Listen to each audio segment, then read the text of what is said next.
All right. Okay, so Psalm 78 is where we're at this evening. And this chapter has, let's see here, 72 verses, so I thought we'll break it down into roughly quarters. We'll look at kind of four different parts here. And so Psalm 78, we'll look at the first 16 verses this evening. And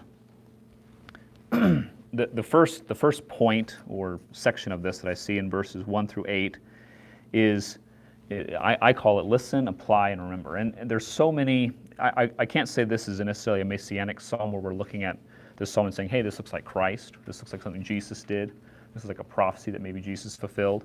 But it's almost like Christ was almost echoing these things. And so we'll start off, we'll just dive right into it. Psalm 78, starting in verse 1, it says, "Give ear, O my people, to my law. Incline your ears to the words of my mouth. I will open my mouth in a parable. I will utter dark sayings of old, which we have heard and known, and our fathers have told us." Verse 4, "We will not hide them from their children, showing to the generation to come the praises of the Lord, and his strength, and his wonderful works that he hath done. For he established a testimony in Jacob, and appointed a law in Israel, which he commanded our fathers, that they should make them known to their children, that the generation to come might know them, even the children which should be born, who should arise and declare them to their children, that they might see their hope in God, and not forget the works of God, but keep his commandments." Verse 8, "And might not be as their fathers, a stubborn and rebellious generation, a generation that set not their heart aright, and whose spirit was not steadfast with God." So looking at verse 1 again, the command is made, and it seems to be God speaking. That seems to be the author here, the one that is Asaph's the author, but almost the speaker seems to be deity. It says, "Give ear, listen to my law, incline your ear to the words of my mouth." And so in Matthew 5:17, we see Jesus saying, I didn't come to destroy the law. The words he was saying, and so that the Jews and the Pharisees were getting very upset because they saw a conflict between Jesus would share something and say, well, that seems to be against what we're teaching over here. And the issue was that 400 years had passed and that was the 400 years of silence between the end of the Old Testament and the beginning of the New Testament, how we would define it. And during those 400 years, a lot of laws had been added. The Pharisees had added additional laws saying, oh man, this was, the thought is that they came back and said, you know what, Babylonian captivity was really bad. The Greeks came later, or the Medes and Persians came later, then the Greeks came over, and we hate being oppressed. We hate being subjected by other nations, and it's all because we disobey God. So to keep ourselves safe from ever crossing that line again, we're going to build so many fences. We're going to make so many preventing laws to keep us so far away from ever crossing that line. And the problem was they were looking at it as this is just a cold black and white rule, and never quite understand the spiritual aspect of it. Of God wants us to love him. God wants us to enjoy being his children. God wants us to engage and love one another as a nation, witness to the world. And they were missing the main point. And so they had rules so crazy that you couldn't even eat an egg from a chicken that laid that egg on Sunday, or for them the Sabbath, on Saturday, etc. So you had to throw all food away that was produced, milk, eggs, or no way, we're not even going to touch those things, even though we don't even pick them up till Sunday. It was work on the Saturday, it was work on Sabbath, and they'd have just extreme rules. And so the Pharisees had these rules set up, and then Jesus goes against them. Jesus goes, this isn't my law. This isn't the law that I set up. This isn't the law that comes from the heart of God. And so he would contradict that. The Pharisees would scream foul. And in Matthew 5:17, Jesus says, I didn't come to destroy the law. You're so far away from the law.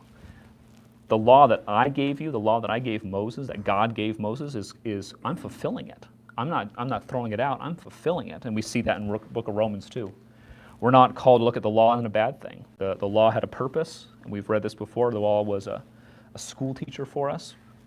But today, as New Testament Christians, we have the law in our hearts. We have Jesus Christ living within us. And so Jesus, or in this particular case, Jesus makes a great point in Matthew 5:17 that he's come to fulfill the law. And that's exactly what the author here is desiring the people as he's speaking to Israel. He's saying, listen to the law, listen to me. You're hearing, but you're not understanding. And that's the next step here. It says, I will open my mouth in a parable, I will utter dark sayings of old. Verse 3, you have heard, which ye have heard and known, which our fathers have told us. Going back to verse 2, I will open my mouth in a parable. Matthew 4:11 through 12 is Jesus' explanation of why he speaks in parables. And he did that. Jesus did a lot of that. He did a lot of parables. He shared complicated doctrinal issues, theological issues, through a story. And the reason is explained in Matthew 4:11, where his disciples go, why'd you do that? Why'd you share that parable? And that particular passage is right after he shared about the sowing the seeds, the different forms, the different ground, and how the different people respond to the gospel. And he shared it, and at the very end, the disciples came and said, why? We don't totally understand that parable. Why'd you do it that way?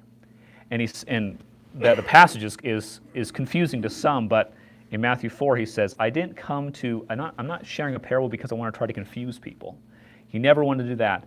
The audience he was speaking to was so blind spiritually that he wanted to try to not amuse them, but in a certain way confuse them, to say, what does that mean? Man, that doesn't seem to make sense. Let's ask Jesus. Let's try to figure it out ourselves. He wasn't trying to hide it, and this goes back to the character of God we looked at on Sunday.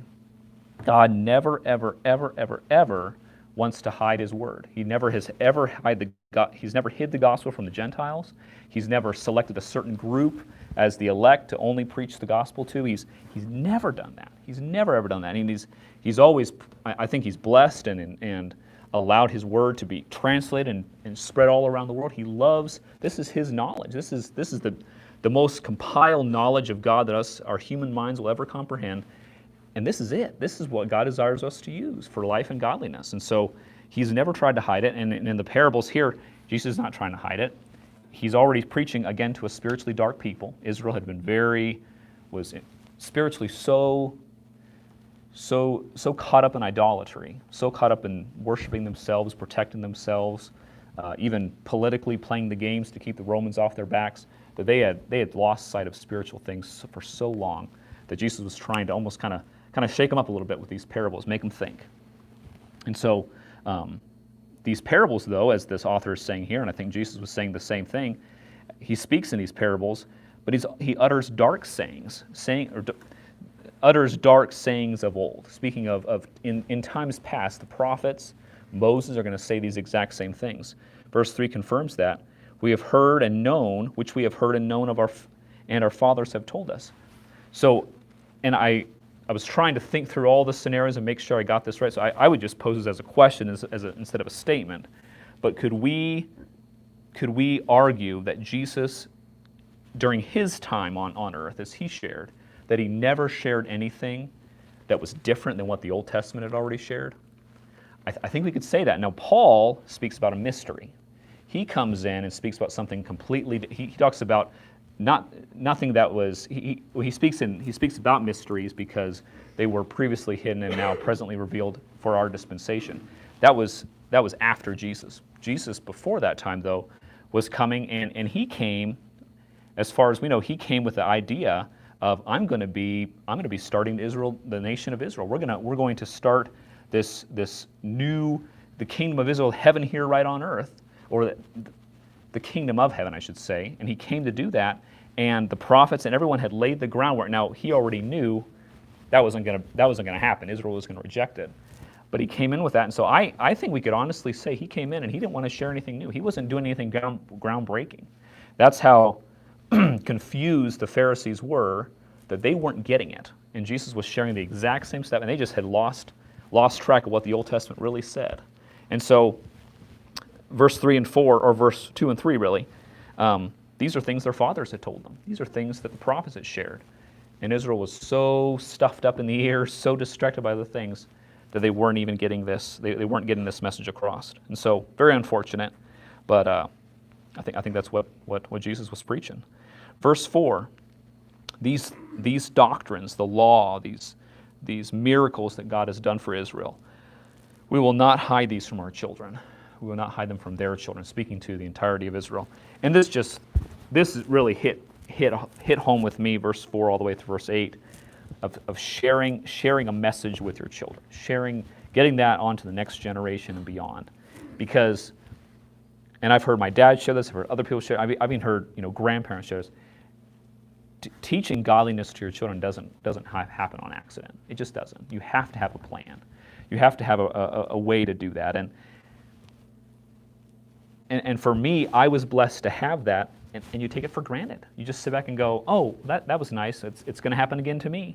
I look at my kids and I go, is it really happening? And I just, and it keeps me up at night, and I go, wow, okay, God, this is a big deal. I'm not Israel. I'm a Gentile. But I'm called to do the exact same thing. I'm not called.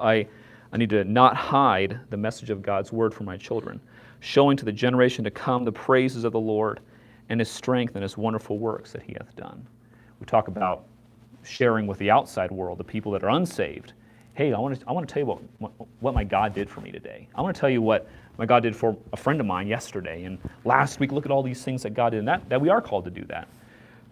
But I think even a top priority, do it to our children. Do it to our grandchildren. Do it to the other families in our church that all desired, hopefully are all desiring to go the same direction of training up godly children for the next generation and sharing with them, hey, God did this with me in my life, or I prayed for this and God answered this way, and just being very, very transparent, very practical.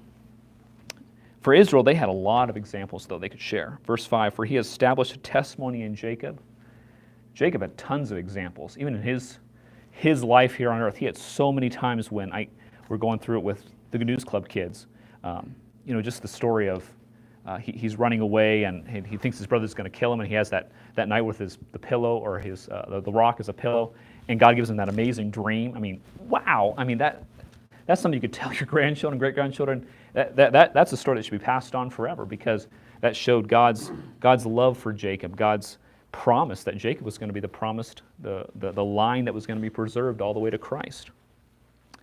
So Jacob had his own personal testimony, and he appointed a law in Israel. God gave Moses that precious law, and Israel did see the examples of, hey, we obeyed it. Wow, look at this huge blessing. Ooh, we disobeyed it. Yeah, we really lost. We suffered the consequences. Into verse 5, which He commanded our fathers that we should make them known to their children, that the generation to come might know them, even the children which should be born, who should arise and declare them to their children. There's some key verses. This is backed up by other verses that we'll read as well. Deuteronomy 11:19. We'll read a few of these here. This is a concept that's not new. Something very, very important to continue to keep at the forefront of our minds. Deuteronomy 11:19 says, and ye shall teach them your children, speaking of them when thou sittest in thy house, and when thou walkest by the way, when thou liest down, and when thou risest up. And this is a verse, and I remember my mom sharing with this. This was the verse that convicted them personally, just in our home, that I needed to be homeschooled. When my parents I was getting up there and getting close to school age, and my parents really started struggling with this. And they both had loved school. They had been in the public school system. They had nothing wrong with that. And as they read this, they got convicted about it. And so for them personally, that was the choice they made, Deuteronomy 11:19. And I just vividly remember that as I got older. That was the reason why. Again, homeschooling is not a doctrine in God's Word, but Deuteronomy 11:19 sure shares that teaching your children needs to be a big part of your family life. Deuteronomy 6:20, back a few verses. Deuteronomy 6:20 through 25. This is neat. This is speaking of the Passover, when it comes time to celebrate the Passover with your family. And when thy son asks thee in times to come, saying, what means the testimony and the statutes and the judgments, which the Lord our God hath commanded you? Then thou shalt say unto thy son, we were Pharaoh's bondmen in Egypt, and the Lord brought us out of Egypt with a mighty hand. And the Lord showed signs and wonders, great and sore, upon Egypt, upon Pharaoh, and upon all his household, before our eyes. And he brought us out from thence, that we might he might bring us in to give us the land which he sware unto our fathers. And the Lord command us to do all these statutes, to fear the Lord our God for our good always, that he might preserve us alive as it is at this day. And it shall be our righteousness if we observe to do all of these commandments before the Lord our God, as he hath commanded us. And that was Moses saying, hey guys, as you continue to celebrate this, celebrate the Passover, remember, your sons are going to come and ask these things. Just curious kids. Hey, what's going on with this? Why is this day? And in fact, that is part of even traditional Passovers today. Secular Jews that probably are just going through the rigmarole and repeating the lines. Their youngest child, the tradition is the youngest child at the Passover meal, whatever family unit they might have, the youngest child has to ask the 4 questions of Passover. And it's a song. They have YouTube videos they try to teach, and it's in Hebrew, so the child has to kind of memorize it and get it down. But the 4 questions, and it all starts with, why is this night different than any other night, Daddy? You know, why did this night we eat only unleavened bread? Why did this night, Daddy, we eat bitter herbs? Why did this night we dip the bitter herbs twice in the salt water? And it's all built on Deuteronomy 9 here, or Deuteronomy 6. Remember that night. Remember what our nation went through. Remember the history of our people. And so, and again, unfortunately, secular Jews will just go through that and not even think spiritually what God so wants to have happen in their lives already. But it's part of tradition. And so the book of Joshua now, really fast, one more here, Joshua chapter 4.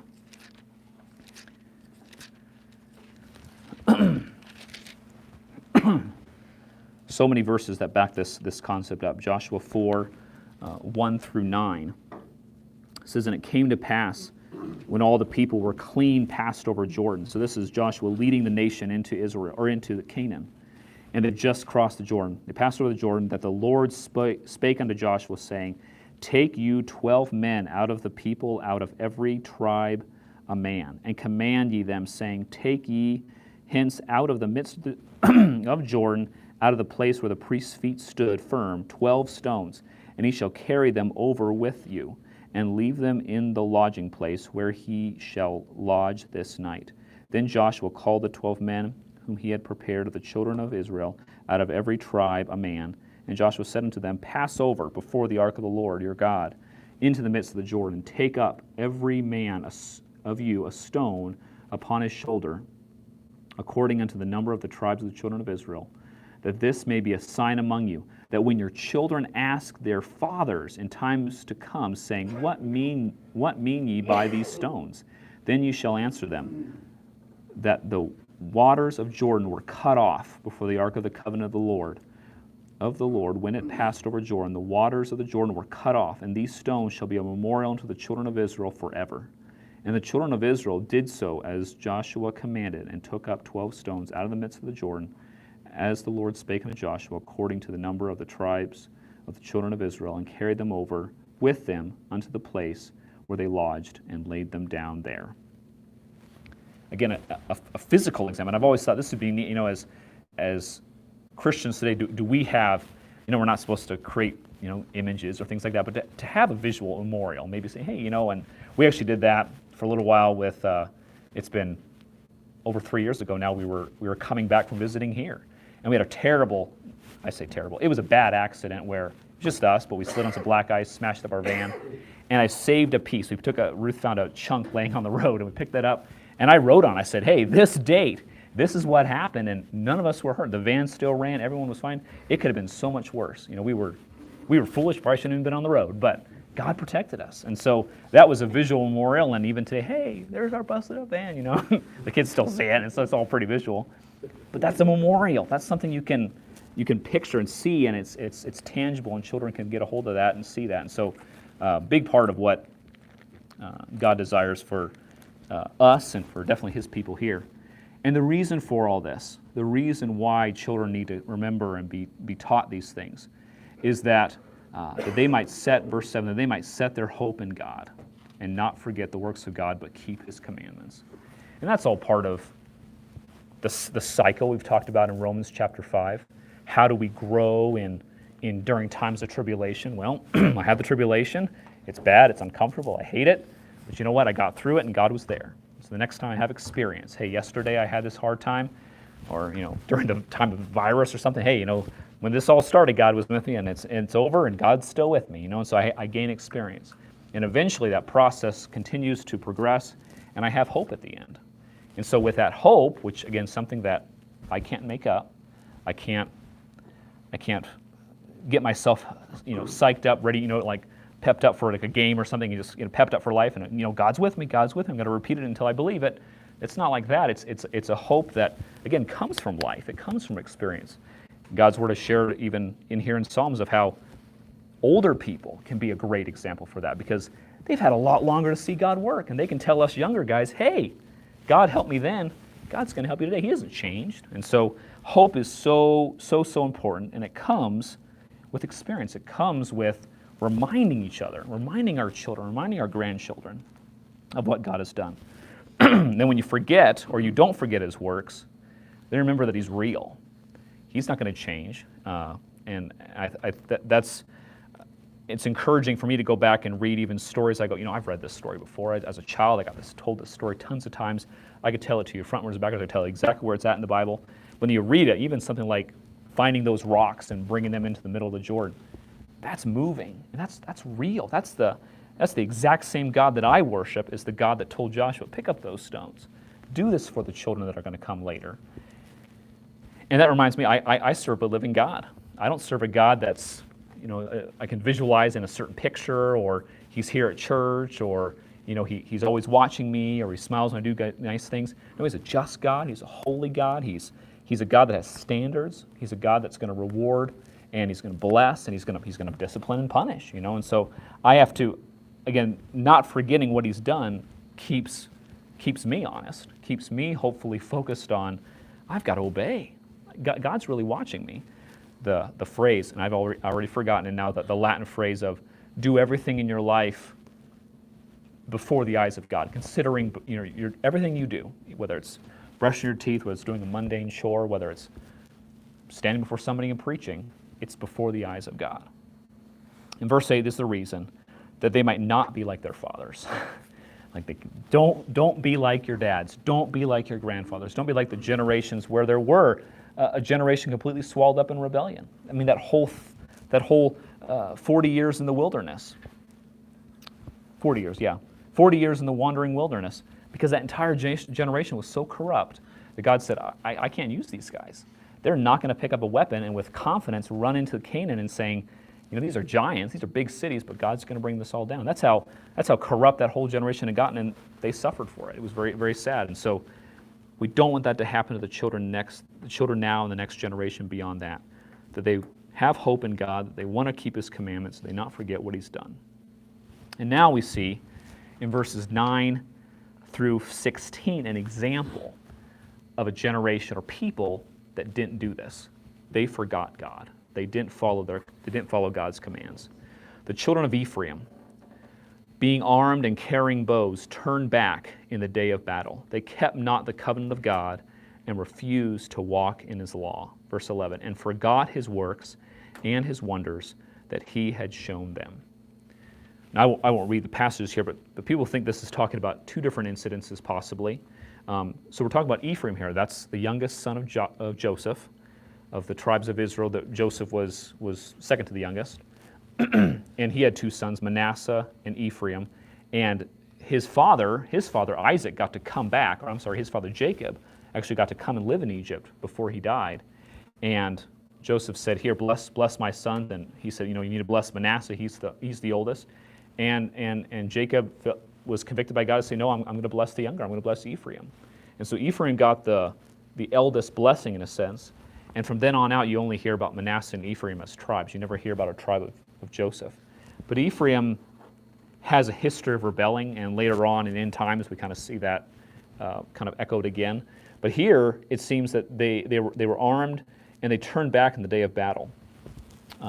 Just as a reference to jot down and follow back later, 1 Chronicles 7, 21 through 23 speak about a time when Ephraim's territory within the land of Canaan when they were still working out who was going to live where. It was really close to where the Philistines lived. So the Philistines had an area, they had Gaza and Gath and Ashkelon and Edom, and they had different cities in that area. And so in Gaza, the Philistines came out and they said, "Here, look, here's the Ephraimites, tribe of Ephraim. They have their cattle laid out here. Let's go steal from them." And they went to raid, and the men of Ephraim were ready. They had their weapons, and they ran away. And they got slaughtered big time. Total, Ephraim's he had 3 sons. One son and then several grandchildren. He had great grandchildren. He had quite a few sons out there tending those animals, and they all got destroyed. About 4 or 5 generations just got totally killed right there in this battle when the Philistines came out to steal this cattle. And it says in that 1 Chronicles 7, 1 Chronicles, I'm sorry, Ephraim comes back and he's just devastated. He's lost all these sons, and he has one more child. He has this one more son, and he actually names him God Has Left Us. The name means God has punished me, God has left me because I have done wrong. And he recognized, I've rebelled. This is a direct consequence to not taking care of business. I didn't do what God asked me to do. And so some people think that's what it's talking about. And then in Judges 1:29, that early part of that book, Judges 1:29, talks about how Ephraim had a job to do. They were in a certain territory, and God had pulled Joshua even. Get in there and destroy everybody there. If you're in a territory and there's another village, there's another people group, destroy them. Don't let them stay there because that's your land. I gave it to you. Don't do this cohabitating stuff. Don't let, they'll be okay, or hey, maybe you can come pay tribute to me. We'll rule over you. And Judges 1, verse 21 says, Ephraim came and there was Canaanites there, and they said, hey, you can stay here, but you pay taxes to us. And unfortunately, because they didn't destroy them, the next chapter over, the Canaanites rise up. Hey, no, we're the bosses now. And then God had to start using the judges to come up and start.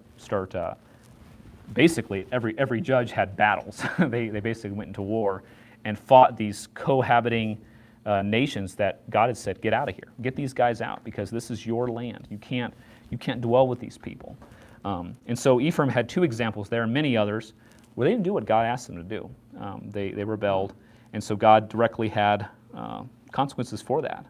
And so verse 11 says they forgot his works and the wonders that he had shown them. That's why they had eventually turned away and stopped even listening to God. Verse 12, marvelous things he did in the sight of their fathers in the land of Egypt, in the field of Zonah. Zonah is a city along the Nile River in Egypt, so that's just another name for the Egyptian area. He divided the sea and caused them to pass through. He made the waters to stand as a heap. He's talking about the Red Sea crossing again. And was Ephraim there? Yeah, he was. Joseph's descendants were there. Joseph was actually there. We talked about that already. His bones were there. They were taking his bones back with them. But they saw all this. The descendants of Ephraim saw this. They would have seen all these amazing things. They saw the Red Sea crossing. The last psalm we looked at last week talked about the exact same thing. It talked about the Red Sea crossing. Well, he divided the sea, caused them to pass through. Verse 14, in the daytime he also led them with a cloud, and at night with a light of fire.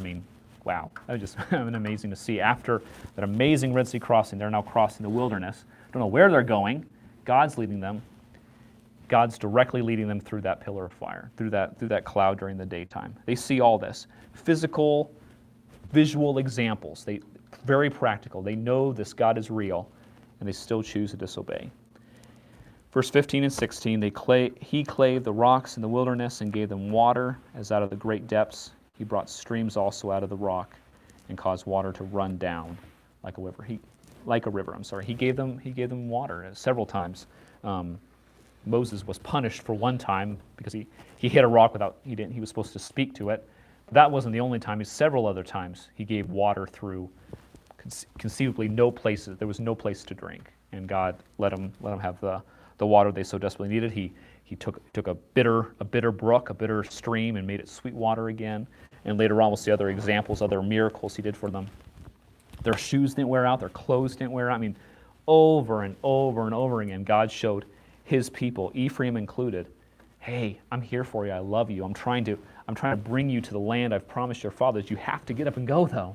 You have to follow me, you have to stop rebelling, you have to stop nitpicking and constantly attacking Moses, and yet Ephraim still disobeyed. And so it wasn't, Ephraim's rebellion wasn't from God never showing up. It wasn't God's fault. God had done so many ways of showing his honor and glory. But Ephraim had forgotten. The nation of Ephraim, and so did Israel, unfortunately, as a whole, continued to fight back, continue to not remember, and so therefore they didn't have hope. And from that not having hope, they stopped working. They stopped obeying, really. And then when that obedience stops, then the blessings stop. And for Israel, that was a direct connection. Disobey, blessings stop. For us Christians today, it's a little different, but still, God can't bless. I think of this with, like in a case of a tool or anything that we try to use with our hands, or if it doesn't work right, if it's fighting against us, we can't use it. We can't use it to its top potential, and we're called to obey as well. That's part of it. So, any questions about that? Any other thoughts anyone else had on that? We'll start into the second part there of Psalms next week. But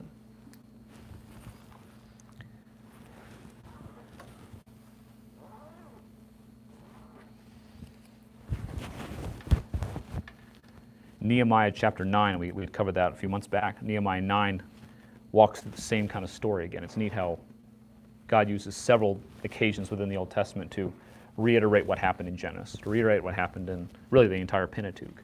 And so as soon as I started reading Psalms, I thought, hey, this is exactly like Nehemiah 9, where God had his people remember again. This is what happened again. And so very much the heart of God to keep those stories cycling. Very important to remember. So.